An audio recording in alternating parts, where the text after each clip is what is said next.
n'est-ce pas, d'une manière trop politisée. C'est devenu un fonds de commerce qui probablement vise la réélection du professeur Alpha Condé. On a l'impression que c'est ce qui a commencé. On présente même les dons qui sont faits par la communauté internationale comme des dons effectués par des amis personnels du professeur Alpha Condé. Et tous ceux qui se promènent dans les villages pour la campagne sont en t-shirt du RPG. Tout cela est indigne. La coordination de l'opposition extra-parlementaire au bord de l'implosion. 3 formations politiques, à savoir le BL, l'UFD et le parti cadre, viennent de démissionner de la COEP. Que nous quittons la COEP, mais nous estimons qu'ils ne méritent pas recevoir notre lettre de démission. Nous n'allons pas, pour être appelés des gens constants, appartenir à une organisation qui est à la fois mouvancier, la nuit, et la journée opposition. À quelques mois des communales et de la présidentielle de 2015, les guéguerres perdurent au sein de l'opposition guinéenne. Et Dr Fayamin Mouno, président du bloc libéral, préconise les états généraux de l'opposition guinéenne pour, dit-il, éviter le fiasco de 2010. Parce que si l'opposition n'a pas la majorité au Parlement, ce qu'il faut bien reconnaître, soit elle a été trichée, ou il s'est passé en tout cas des choses qui peuvent expliquer de toutes les façons ce que nous pouvons considérer comme un échec. Parmi beaucoup de partis politiques qui se retrouvent aujourd'hui dans l'opposition, ils ont appartenu à l'Alliance Loudalin, qui a également connu un échec en 2010. Je crois donc qu'à notre sein, il y a des choses que nous avons à nous dire pour que nous apprenions à anticiper, pour casser avec le rythme d'échec que nous avons enregistré. L'ADN, le Parti Fidèle, le PTG, le PUD et l'UNR sont accusés par les partis démissionnaires d'avoir violé délibérément les dispositions de la charte de la COEP validée le 12 avril dernier. Ces 5 formations politiques sont désormais considérées par les conférenciers comme des partis politiques de la mouvance présidentielle. Sur un tout autre plan, les clients de la Badan étaient encore dans la rue jeudi pour réclamer leur remboursement. Ils ont fait une marche pacifique du siège de la Badan à la présidence de la République. Une marche qui s'est tournée en pugilat entre eux et les forces d'intervention à la rentrée de la présidence. C'était une véritable démonstration de force entre manifestants, agents de la police et ceux de la gendarmerie. Suivez la scène avec notre reporter Ben Marsila.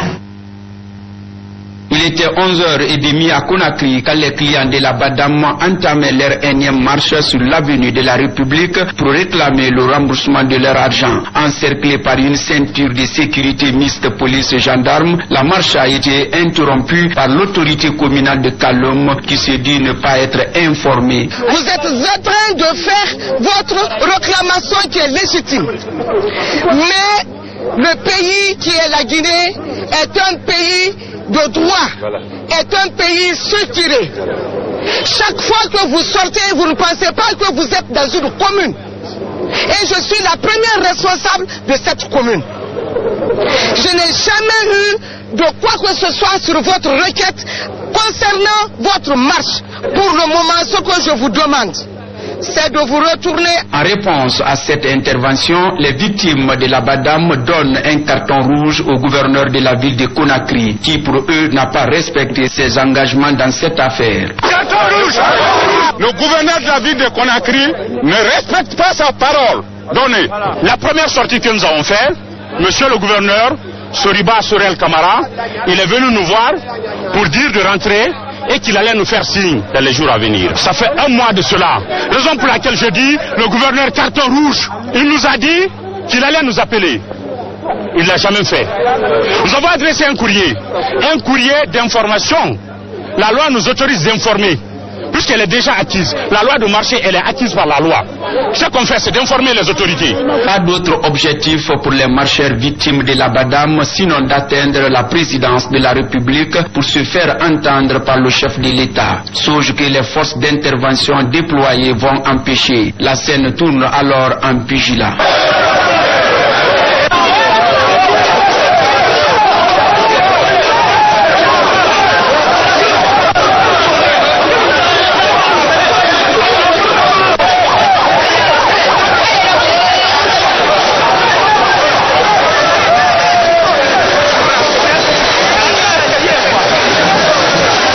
On a été frappés, indignés, nous avons été insultés.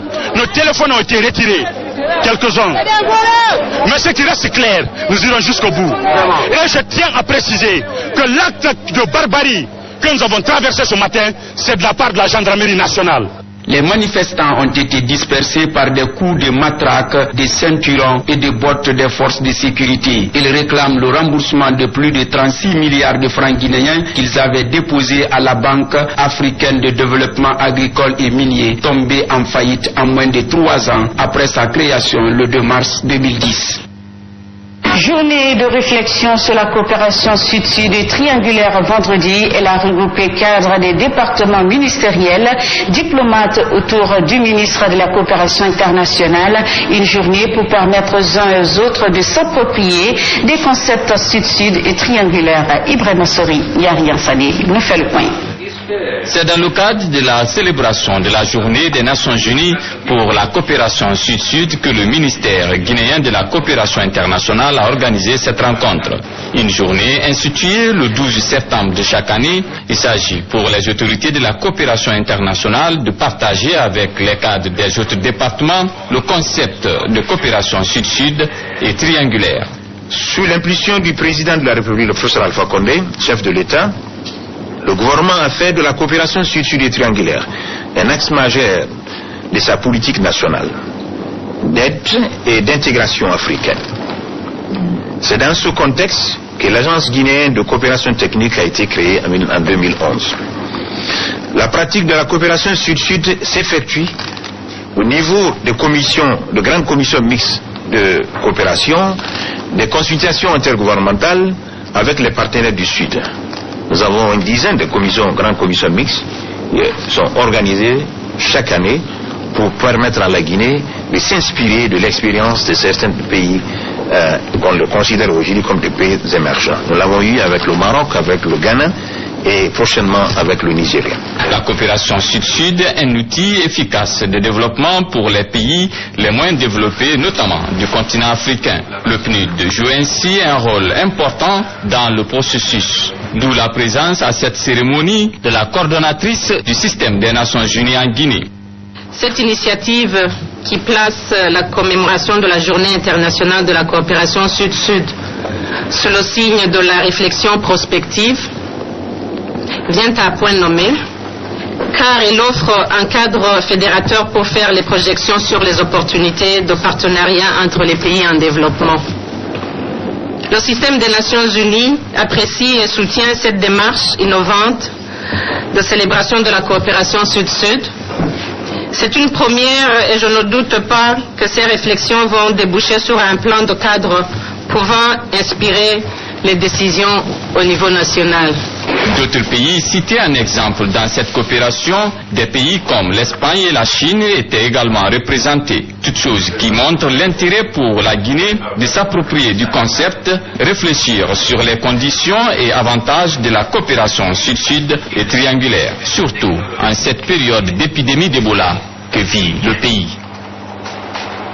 Autre facette de l'actualité, depuis 16 ans, la Fondation pour le secours et l'intégration sociale des albinos Fondacia est sur le terrain pour mener des campagnes de sensibilisation par rapport à la stigmatisation des albinos en Guinée. Enfin, une résolution fixant le 13 juin de chaque année comme une journée internationale de sensibilisation à l'albinisme a été annoncée. Cette résolution a été adoptée par le Conseil des droits de l'homme le 20 juin 2014.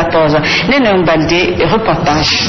Adopté par le Conseil des droits de l'homme en juin dernier à Genève, le 13 juin de chaque année est désormais déclaré Journée internationale de sensibilisation à l'albinisme. Un ouf de soulagement pour la Fondacia qui a mené des luttes en Guinée contre la discrimination des albinos. Selon la chargée de communication, les albinos sont heurtés à des considérations individuelles dégradantes à propos de ce phénomène d'albinisme. 16 ans depuis que la Fondation pour le secours et l'intégration sociale des albinos, la Fondacia, est sur le terrain de sensibilisation sur le phénomène de l'albinisme en Guinée. À longueur de journée, nous sommes confrontés à des épreuves de discrimination, de ségrégation et d'exclusion de nature soit sociale, soit professionnelle. Jamais nous n'avons reculé devant ces considérations. Aujourd'hui, nous voici et avec un résultat. À l'instar des autres décisions de cette instance mondiale concernant les autres couches sociales, qui sont les femmes, les enfants, les handicapés, la Fondation demande l'État guinéen une prise en compte de cette résolution dans la législation guinéenne.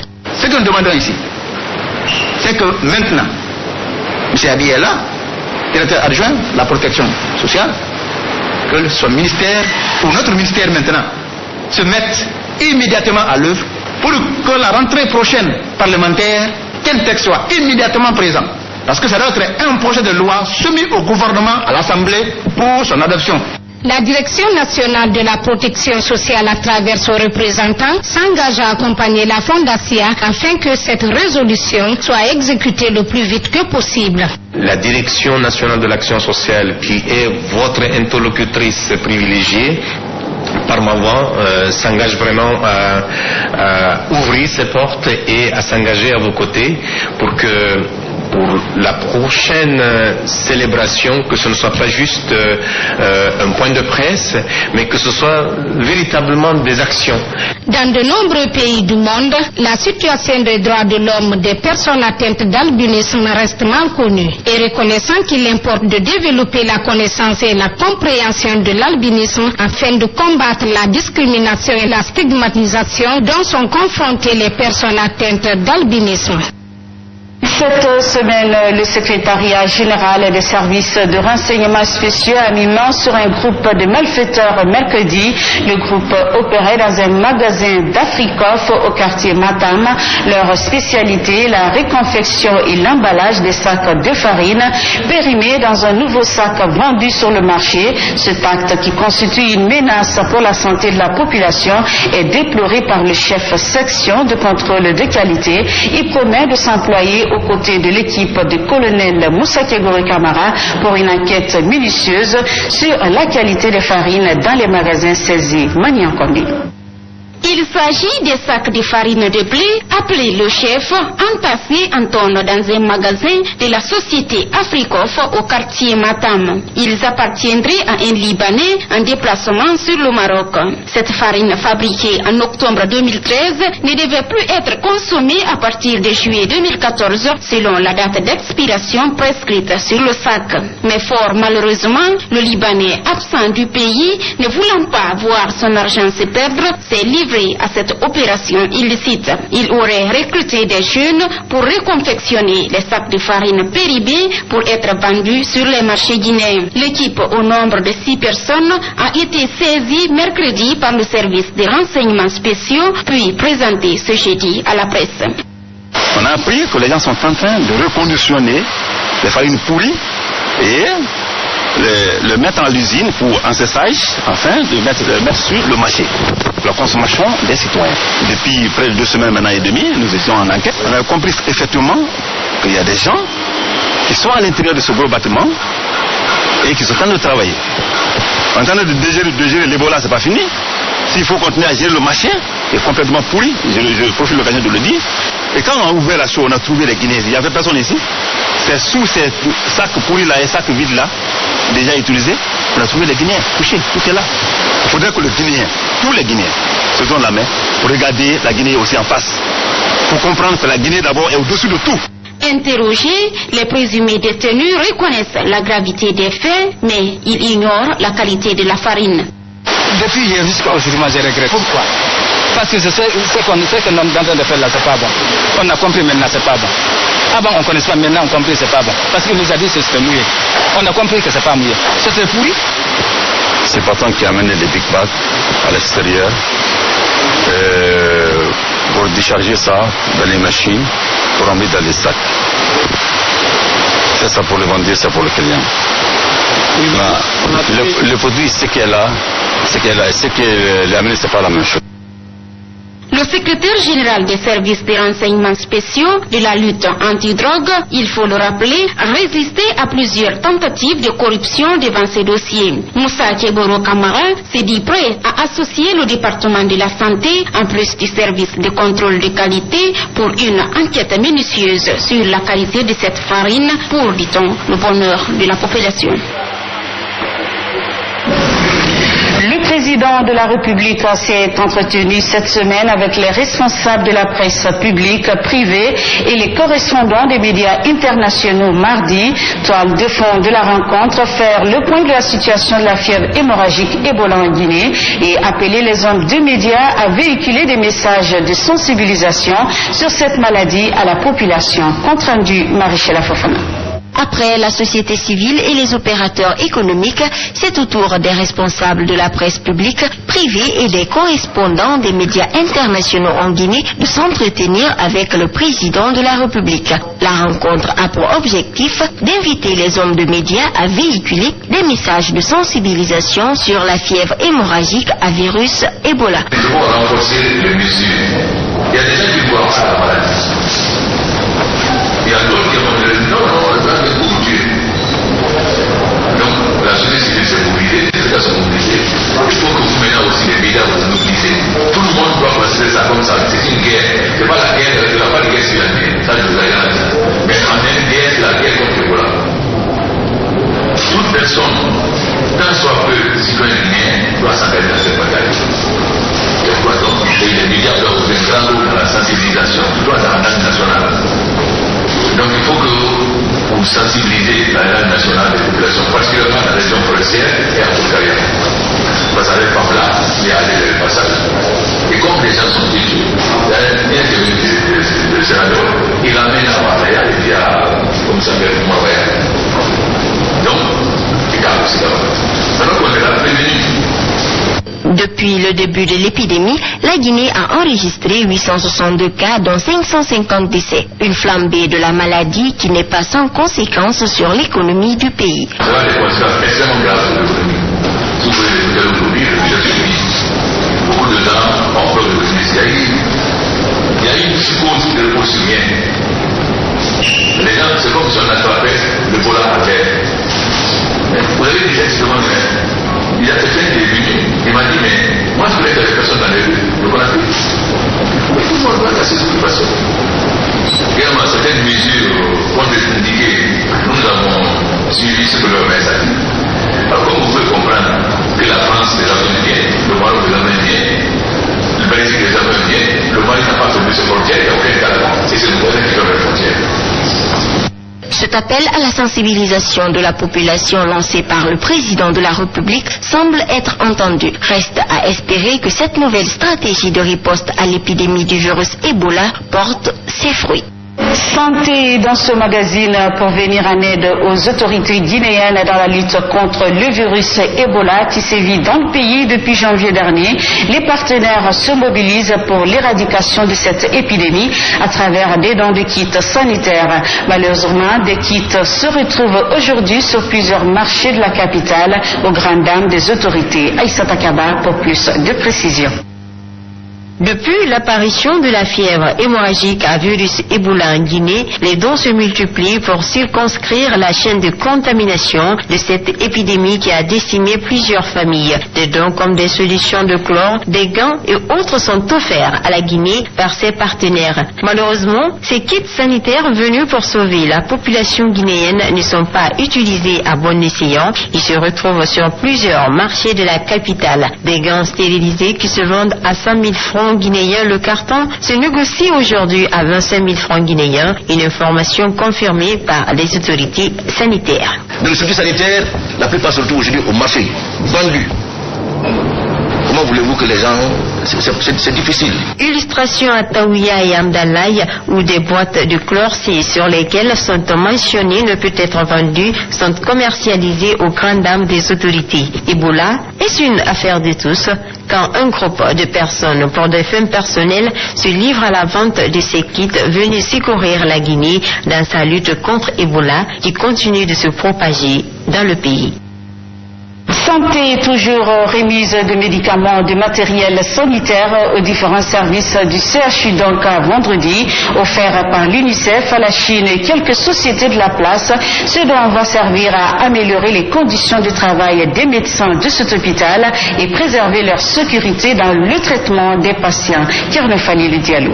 Ce sont plusieurs cartons de gants stérilisés de médicaments tels que des antibiotiques et d'autres produits pharmaceutiques qui ont été offerts à l'hôpital de Donka. Après avoir lancé un appel à tous les partenaires, ils nous ont envoyé 100 cartons de gants. La société Bolagui nous a donné un conteneur de 40 pieds de matériel de protection, c'est-à-dire les gants, les blouses jetables, les bavettes, les masques, les lunettes, etc.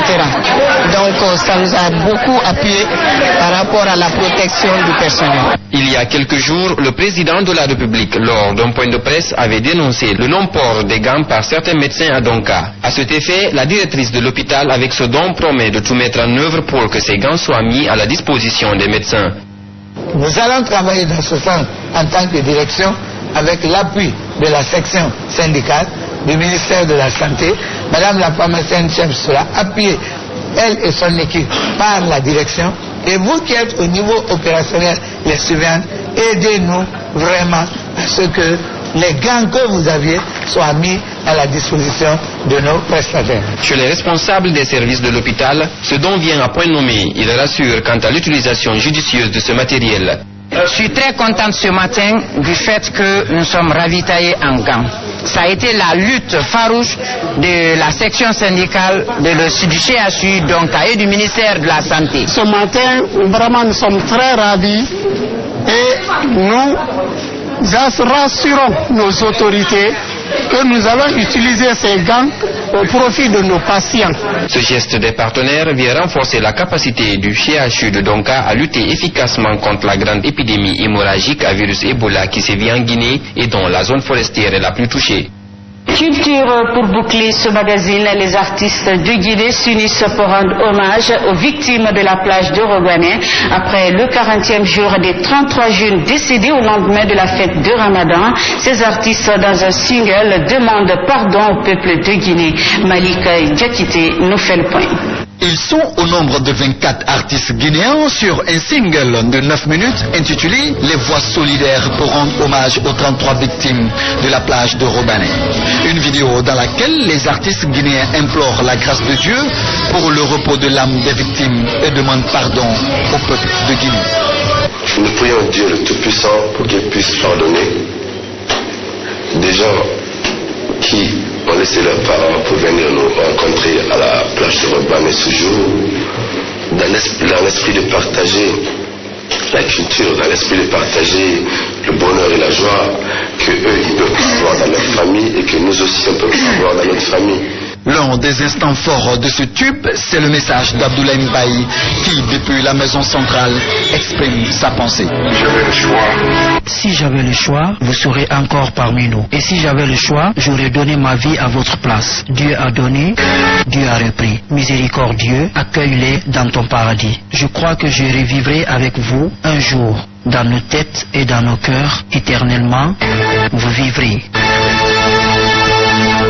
Ces artistes estiment aussi que les vrais coupables du tragédie de Robané ne sont pas arrêtés. Nous sommes parfaitement convaincus de cela, qu'il y a d'autres personnes dehors qui ne sont pas arrêtées, qui sont responsables de ce qui s'est passé, mais malheureusement, en Guinée, les uns et les autres fuient leurs responsabilités. Soit on libère Abdoulaye Mbaye et Malik, et le jour des jugements qui viennent, qu'on les juge, c'est soit et qu'on appelle monsieur le maire et le gouverneur qui soient tous enfermés là-bas. Les autorités guinéennes doivent maintenant se pencher sur la question de lieux de spectacle en Guinée pour éviter ce genre de drame sur les plages du pays.